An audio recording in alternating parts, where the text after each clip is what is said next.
I remember the sound of laughter more than the words. The clink of crystal glasses, the scrape of silver forks against porcelain. Her friends leaning back in their designer dresses, champagne already blurring the edges of their cruelty.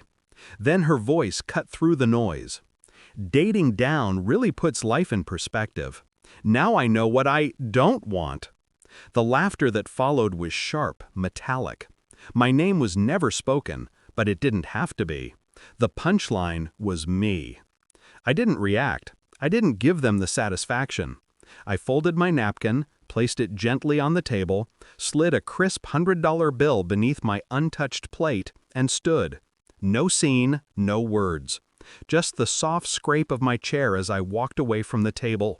Her voice chasing me. "Wait, where are you going?" I never looked back. We'd been married 4 years. I wasn't poor when she met me, just ordinary, middle class. I worked in architecture, steady income, steady life. She was a venture capitalist's daughter, raised in the rarefied air of money old enough to forget where it came from. She said she loved my simplicity, that I grounded her, that with me she could breathe. I believed her. I let her move me into her world of catered parties, charity galas, weekend trips to Paris just because. I tried to fit. She said she liked how I didn't. But over time, the small digs became sharper. "You wouldn't understand, it's a rich people thing." "Don't worry, I'll cover it, you can get the next one." Jokes, always jokes. And I laughed, because marriage is compromise, and love is patience. Until I heard her real voice that night. She spent the night texting me apologies. At first playful, "Baby, it was just a joke." Then guilty, "I didn't mean it like that." Finally, desperate, "Please come home, let's talk." I didn't reply. I just watched the bubbles appear, vanish, return. She wanted forgiveness. She wanted me to erase what she'd revealed under the warm glow of candlelight and champagne. But I didn't erase. I remembered.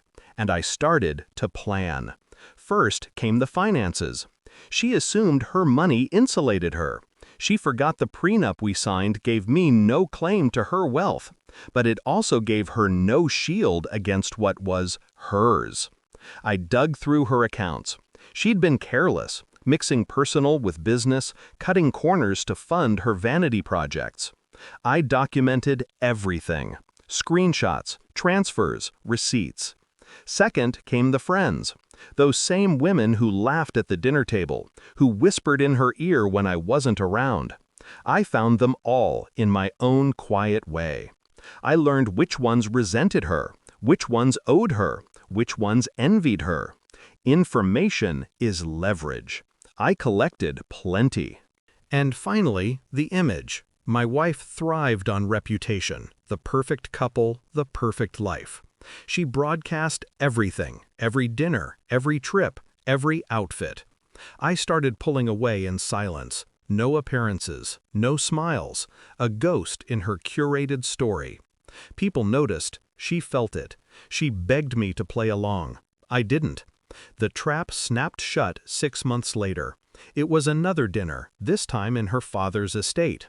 A celebration for a new investment fund she was launching. Dozens of investors, board members, family. The air thick with wealth and expectation. She needed me there, the perfect, supportive husband. I wore the suit she bought me. I smiled when the cameras pointed. I held her hand when she introduced me as her rock. And then, when the speeches began, I excused myself to the restroom. Instead, I went to the AV booth. The USB drive in my pocket held everything. Her emails mocking investors, her private messages with a certain business partner she was sleeping with, the financial transfers she thought no one noticed. I slipped it into the system and pressed play. The room fell silent as her own voice filled the speakers. Drunk messages, scornful words about her friends, ridicule for her investors. Her laughing, breathless moans with another man recorded from her own phone. Faces shifted from shock to disgust. Her father's jaw locked. Investors whispered, stood, walked out. The women who once laughed at me turned on her like sharks tasting blood. And me? I simply stepped back into the room, calm as stone, and watched her world collapse in front of her. She looked at me then, eyes wide, mascara smudging, lips trembling around words that wouldn't come. I didn't move. I didn't speak. I just let her drown in the silence she once filled with laughter. The fallout was immediate. Contracts canceled, partnerships dissolved. Her father cut her off, not for morality, but for incompetence. She tried calling me, dozens of times, but I'd already filed for divorce, citing infidelity with evidence too sharp to dispute. She lost the house, the reputation, the friends. And I walked away clean. Not richer, not poorer, just free. People ask if I regret it. If I miss her? Regret? No. Miss her? Only the person I thought she was. The truth is simpler. She taught me that betrayal wears a smile, sips champagne, and laughs loudest when it cuts deepest. But I taught her something too.